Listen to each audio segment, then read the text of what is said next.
வணக்கம். தமிழ் ஃபுட் கார்னர்ல இன்னைக்கு குழந்தைகளுக்கான ஸ்பெஷலான 2 சட்னி பார்க்க போறோம். பாதாம் பருப்பு சட்னியும் கேரட் சட்னியும். 2 சட்னியுமே டேஸ்ட் ரொம்ப நல்லா இருக்கும். குழந்தைங்க இந்த மாதிரி செஞ்சு கொடுத்தோம்னா ரொம்ப விரும்பி சாப்பிடுவாங்க. அதே சமயம் ரொம்ப ஹெல்த்தியாவும் இருக்கும். இட்லி தோசைக்கு தொட்டு சாப்பிட்றதுக்கு ரொம்ப நல்லா இருக்கும். வாங்க இப்ப எப்படி பண்றதுன்னு பார்க்கலாம். இது வரைக்கும் தமிழ் ஃபுட் கார்னர் சேனலை சப்ஸ்கிரைப் பண்ணாதவங்க சப்ஸ்கிரைப் பண்ணிட்டு பக்கத்தில் உள்ள பெல் பட்டனையும் கிளிக் பண்ணிக்கங்க. ஃபர்ஸ்ட் பாதாம் பருப்பு சட்னி அரைச்சிடலாம். பாதாம் பருப்பை 7 மணி நேரம் ஊற வச்சு அதனுடைய மேல் தோலை நீக்கிட்டு எடுத்து வச்சிருக்கேன். இதை இந்த மிக்ஸி ஜார்ல சேர்த்துக்கலாம். பாதாம் பருப்பை ஒரு 7 மணி நேரம் ஊற வச்சுக்கணும். அல்லது நல்ல சூடான தண்ணியில 1 to 1.5 மணி நேரம் ஊற வச்சாலுமே நமக்கு மேல் தோலை ஈஸியா எடுக்க வந்துடும். 1/2 கப் தேங்காய் துண்டுகள் இது கூட சேர்க்கிறேன். 3 பச்சை மிளகாய், ஒரு சின்ன பீஸ் இஞ்சி, சட்னிக்கு தேவையான அளவு உப்பு. ஃபர்ஸ்ட் தண்ணி எதுவும் சேர்க்காம ஒரு 4-5 சுத்து சுத்திக்கலாம்.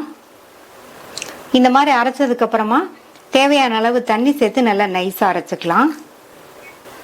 சட்னி அரைச்சாச்சு. சட்னி நல்லா கிரீமியா இருக்கு. இந்த கன்சிஸ்டன்சி கரெக்டா இருக்கும். இப்ப இதை வேற ஒரு பவுலுக்கு மாத்திடலாம்.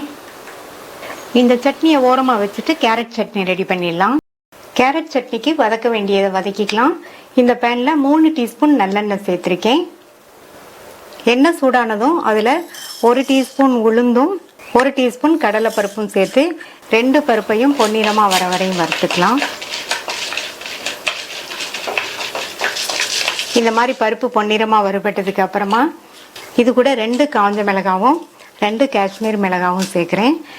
மிளகாய் உங்களுடைய காரத்துக்கு தகுந்தபடி சேர்த்துக்கோங்க. உங்கள்கிட்ட காஷ்மீர் மிளகாய் இல்லைன்னா இந்த நார்மல் மிளகாவே கூட 2 சேர்த்துக்கோங்க. இந்த மிளகாவையும் லைட்டாக வறுத்து விட்டுட்டு அடுத்து இதோட 1/4 கப் அளவுக்கு பொடியாக கட் பண்ண வெங்காயம், 3 பூண்டு, இது 2ஐயும் வதக்கிக்கலாம்.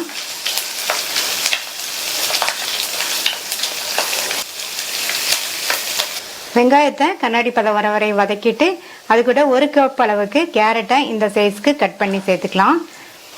இந்த கேரட் இந்த எண்ணெயிலேயே வதங்கி லைட்டா அதனுடைய கலர் சேஞ்ச் ஆகி வரட்டும். அது வரையும் வதக்கிக்கலாம்.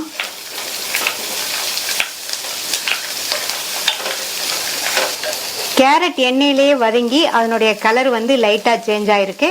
கேரட்டும் ஓரளவு வெந்திருக்கு. இது கூட ஒரு சின்ன கோலி குண்டு சைஸ் அளவு புளியை சேர்த்துட்டு மறுபடியும் நல்லா லைட்டா ஒரு வதக்கி விட்டுட்டு ஸ்டவ் ஆஃப் பண்ணிட்டு ஆற விட்டுறலாம். ஆறுனதுக்கு அப்புறமா எல்லாத்தையும் மிக்ஸி ஜார்ல சேர்த்தாச்சு. இது கூட 2 டேபிள் ஸ்பூன் தேங்காய் துருவல், சட்னிக்கு தேவையான அளவு உப்பு, தேவையான அளவு தண்ணி சேர்த்து அரைச்சுக்கலாம். கேரட் சட்னி அரைச்சாச்சு. இந்த கன்சிஸ்டன்சில இருந்தா கரெக்டா இருக்கும். இதையும் வேற ஒரு பவுலுக்கு மாத்தி வச்சிடலாம்.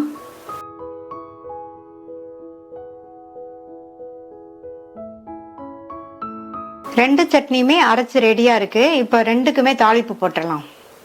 தாளிக்கிறதுக்கு 2 டீஸ்பூன் எண்ணெய் விட்டு சூடாயிடுச்சு. அதுல 1/2 டீஸ்பூன் கடுகு, 1/2 டீஸ்பூன் உளுந்து, கொஞ்சமா கறிவேப்பிலை. தாளிப்பை நம்ம ஃபர்ஸ்ட் அரைச்ச இந்த பாதாம் பருப்பு சட்னியில சேர்த்தாச்சு. கேரட் சட்னிக்கும் அதே மாதிரி கடுகு, உளுந்து, கருவேப்பிலை போட்டு தாளிச்சு சேர்க்கிறேன். குழந்தைங்களுக்கு இந்த மாதிரி சட்னி அடிக்கடி நீங்க செஞ்சு கொடுங்க. இந்த 2 சட்னியையும் ட்ரை பண்ணி பார்த்துட்டு உங்க கமெண்ட்ஸை சொல்லுங்க. தேங்க்யூ.